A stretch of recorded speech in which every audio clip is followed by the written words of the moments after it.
کے ساتھ آپ کی خدمت میں حاضر ہوں۔ آج 19 ربیع الاول ہے، 26 اکتوبر ہے اور منگل کا روز ہے۔ پروردگار کی بارگاہ میں دعا گو بھی ہوں اور پر امید بھی ہوں کہ پوری دنیا میں آپ جہاں کہیں بھی ہوں گے، صدقے میں محمد و آل محمد علیہ السلام کے خیر وافی سے۔ ناظرین، آپ کو ہمارے پروگرام کے فارمیٹ کا علم ہے۔ گوشے ادراک کے اندر ہمارے ساتھ دو علماء ہمارے ساتھ موجود ہوتے ہیں اور دونوں کی شخصیت یقیناً کسی تعارف کی محتاج نہیں۔ ہمارے ساتھ موجود ہیں علامہ سید نجم الحسن نقوی صاحب اور علامہ سید فدا حسین بخاری صاحب۔ اپنے دونوں مہمانان گرامی کی خدمت میں سلام عرض کریں گے اور پروگرام میں آپ دونوں حضرات کو خوش آمدید کہیں گے۔ السلام السلام علیکم۔ علیکم۔ آپ کو بھی انشاءاللہ اسی طرح۔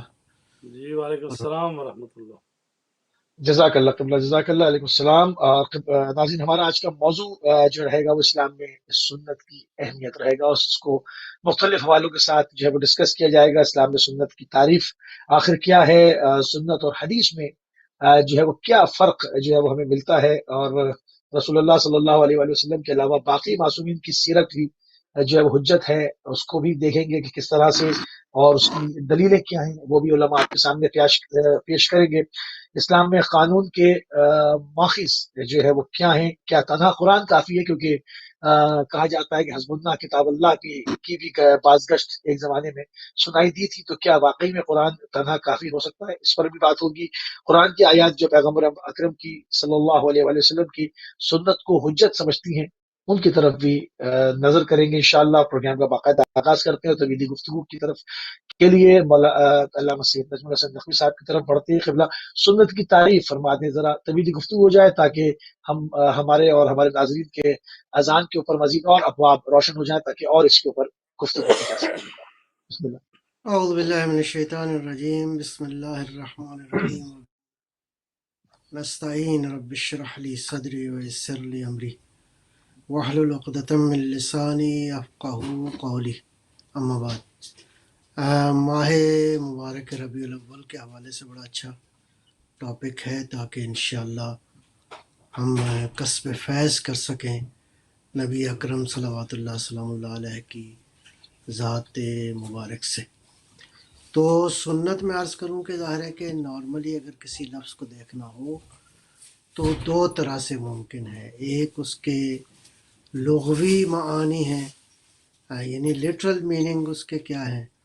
دوسرا یہ ہے کہ اصطلاح میں ایز اے ٹرمنالوجی اس سے کیا مراد لیا جاتا ہے۔ تو سنت کو اگر دونوں طرح سے دیکھا جائے تو سنت کا جو لغوی میننگ ہے، ایک تو معنی ہے سنت کا لغوی جو معنی ہے وہ ہے یعنی دوام اور استمرار کا معنی دیتا ہے۔ استمرار یعنی کنٹینیوشن، کسی بھی عمل کا مسلسل جاری رہنا، اس کے لیے سنت کا لفظ جو ہے وہ استعمال ہوتا ہے۔ اسی طرح اگر سنت کا لفظ جو ہے وہ استعمال کیا جائے عمومی طور پر بغیر کسی اس کے ساتھ کسی اور لفظ کو لگائے ہوئے، تو اس سے مراد راہ و روش ہے۔ عام لوگوں کے حوالے سے اگر دیکھا جائے تو راہ و روش سے مراد بھی ظاہر ہے کہ ایک دفعہ یہ راہ و روش خاص لوگوں کی ہے، ایک دفعہ یہ راہ و روش نیک لوگوں کی ہے، ایک دفعہ یہ راہ و روش جو ہے وہ اچھے لوگوں کی نہیں ہے، برے لوگوں کی ہے۔ تو اس سے مراد جو ہے وہ عادت بھی ہو سکتی ہے، یعنی وہ چیزیں جو بطور عادت تھے جس پہ لوگ جو ہے وہ عمل کرتے ہیں۔ تو یہ تقریباً اس کا وہ ایک لغوی میننگ ہے۔ نتیجتاً یہ ہے کہ اس کو سنت حسنہ اور سنت سیاح کے طور پہ بھی استعمال کیا جاتا ہے۔ دونوں میننگ میں سنت حسنہ ہو یا سنت سیاح ہو، قرآن کریم میں دونوں طور سے بھی استعمال ہوا ہے۔ مثلا یہدیکم سنن الذین من قبلکم، تو اس میں جو ہے وہ تقریباً پازیٹیو میننگ جو ہے وہ لیے گئے ہیں۔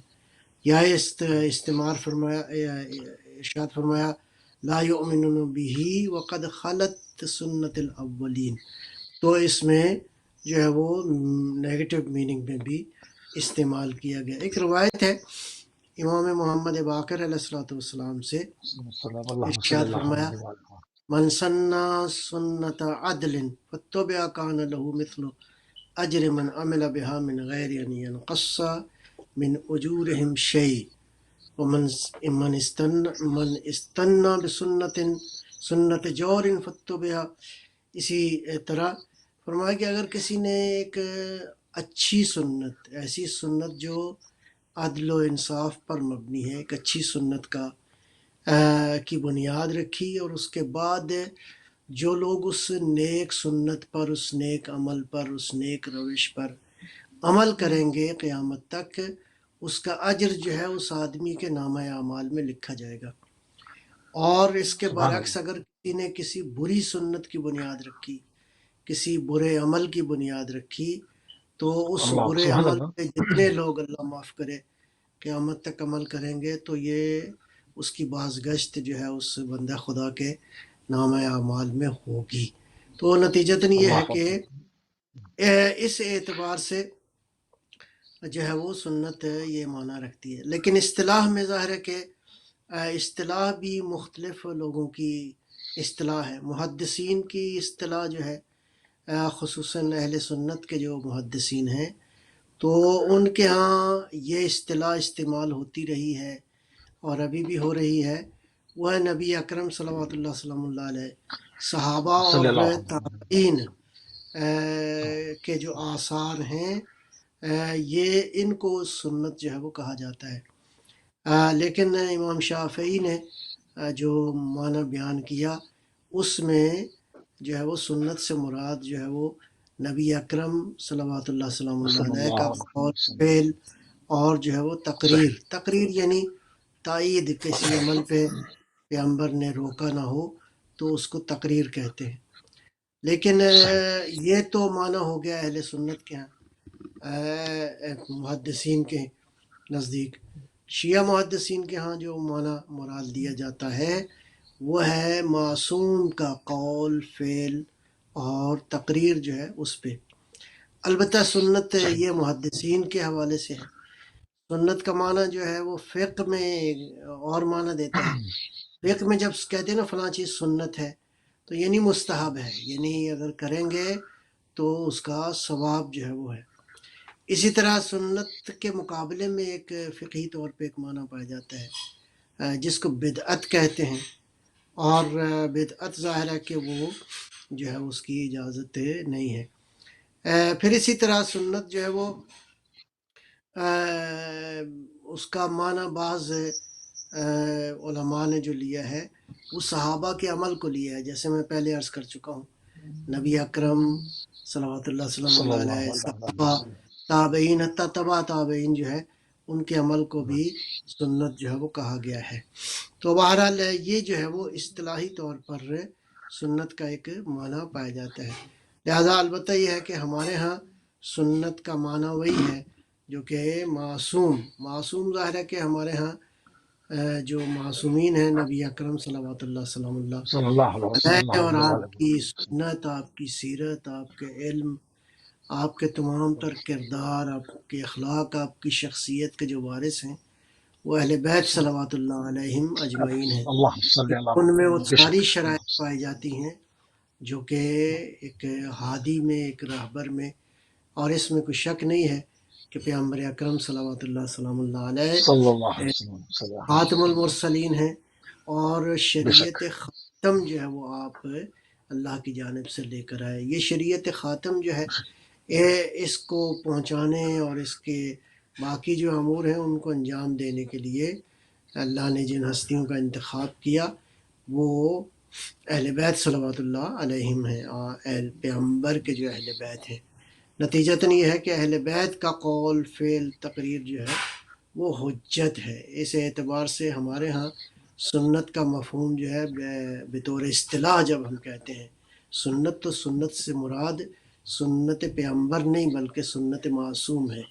اور اس میں لفظ معصوم بھی بڑا اہم ہے کہ یعنی وہ ہستی جو شریعت کے تمام تر حدود اور جوانب کو جانتا ہو، جو انسان، اور بشریت تک اس کو پہنچانے اور اس کی عملی شکل کے لیے جو ہے وہ زمین ہموار کرنا، یہ معصوم ہی کے ذمے ہونا چاہیے بہت سارے دلائل کی روشنی میں.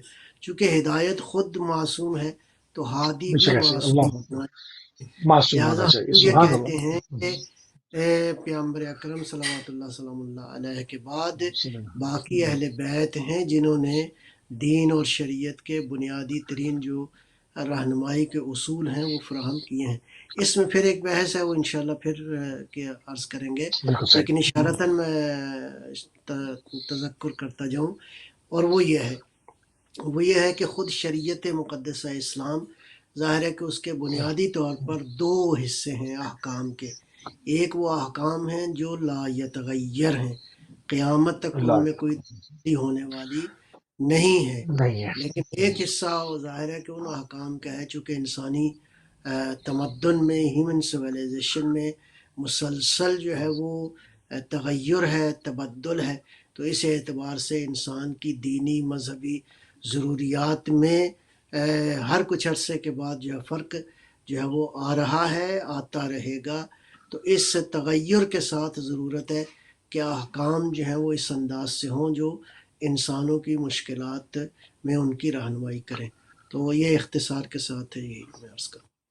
سبحان اللہ، بہت ہی عمدہ طریقے سے ناظرین جو ہے وہ علامہ نجم الحسن نقوی صاحب نے سنت کی تعریف فرمائی ہے، اور اس کو جو ہمارے اذان کے اوپر پردے پڑے ہوتے ہیں ان کو ہٹایا ہے، اور وہ سنت کے جو اصل معنی لیے جاتے ہیں اس کو دونوں مکتب اور مشربوں سے، جو کہ ایک اسلام کے دو بڑے بازو ہیں، اہل تشیع اور اہل سنت، ان کے دونوں کے محدثین کے نظریے کو آپ کے سامنے رکھا ہے۔ تھوڑی سی گفتگو کو مزید جب ناظرین آگے بڑھائیں گے اس کے اس کو تھوڑا اور پھیلائیں گے۔ علامہ سید فدا حسین بخاری صاحب قبلہ سنت اور حدیث میں کیا فرق ہے قبلہ، اس کو تھوڑا سا بیان فرمائیے کہ عموماً لوگ سنت اور حدیث کو جو ہے اس کے اندر فرق کو محسوس نہیں کر پاتے ہیں۔ جی بہت شکریہ۔ بسم اللہ الرحمن الرحیم، الحمدللہ رب العالمین بار الخلائق اجمعین، والصلاة والسلام علی اشرف الانبیاء والمرسلین، سیدنا و نبینا و مولانا بالقاسم محمد، والصلاة والسلام علی اہل بیتہ الطیبین الطاہرین المعصومین، اما بعد فقد قال اللہ تبارک و تعالی فی کتابہ المجید والفرقان الحمید وقولہ الحق، لقد کان لکم فی رسول اللہ اسوۃ حسنہ۔ سبحان اللہ۔ آپ کی خدمت میں سلام عرض کرتے ہیں، اور علامہ سید نجم الحسن نقوی صاحب کی خدمت میں سلام عرض ہے، اور تمام السلام ورحمۃ محترم اللہ۔ جو ہمارے ناظرین ہیں ان کی خدمت میں سلام عرض کرتے ہیں۔ پروگرام آج کا جو ہے وہ اسلام میں سنت رسول کا مقام اور مرتبہ ہے، اور اب ہم شروع میں معنی کر رہے ہیں کہ سیرت کے کیا معنی ہیں، حدیث کے کیا معنی ہیں، سنت کے کیا معنی ہیں، اور ان میں کیا فرق ہے۔ تو قبلہ محترم نے بڑے اچھے انداز میں بیان فرمایا ہے۔